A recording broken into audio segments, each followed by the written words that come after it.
সালমান ভাই যে প্লেটে খাইতো ডন ভাই ওই প্লেটে খাইতো। আমরা সবাই জানি, ইন্ডাস্ট্রি সবাই জানে ডন ভাই একদম কাছের বন্ধু ছিল। উত্তরা যাইতো, উত্তরা গিয়ে যে পিঠা খাইতো, গাড়িতে রাইতের 1টা বাজে গিয়ে ওই জায়গায় খাইতো। তারা বন্ধু ছিল, একদম মনে নিজের ভাইয়ের মতো। সেই লোক যদি এমন করে, আর কিছু করার তো নাই। আমার ভাইয়ের বিচার তো চাই, আমার তো ইন্ডাস্ট্রিতে আর কেউ নাই। যারে সবচেয়ে বেশি আদর করত আমি দেখছি, সালমান ভাই যে প্লেটে খাইতো ডন ভাই ওই প্লেটে খাইতো। এখন আদালত এটা বার করার সঠিক বিচার করুক, সে যেই হোক, এই সঠিক বিচারটা কইরা শাস্তিমূলক দাবি জানাচ্ছি।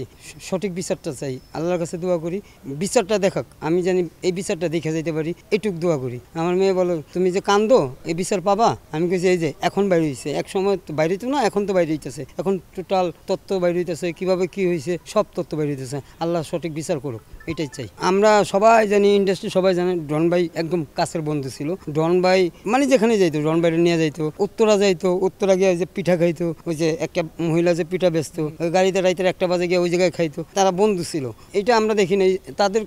তাদের বিষয়টা জানি না, ক্লাস দেখি নাই। একদম মনে নিজের ভাইয়ের মতো।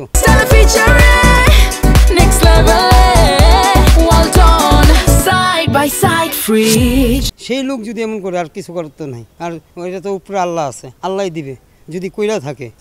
আল্লাহর মায়ের দুনিয়ার ভাই সামনে আসুক, যদি দুঃসাহস হয় সামনে আসুক। যদি বলে না আমার বন্ধুর বিচার চাই, এতদিন তো বলছে, তাহলে সামনে আসুক। আমি করি নেই এই কথা বলুক, আশা করে আত্মসম্মান করুক, প্রমাণ করুক। আমার ভাইয়ের বিচার তো চাই। আমার তো ইন্ডাস্ট্রিতে আর কেউ নাই, আমার আদর করার মতো কেউ নাই। আমি তো এখনো এই জায়গা দাঁড়ায় কান্দি, এই যে কাঁদি 71-এর মাঝে।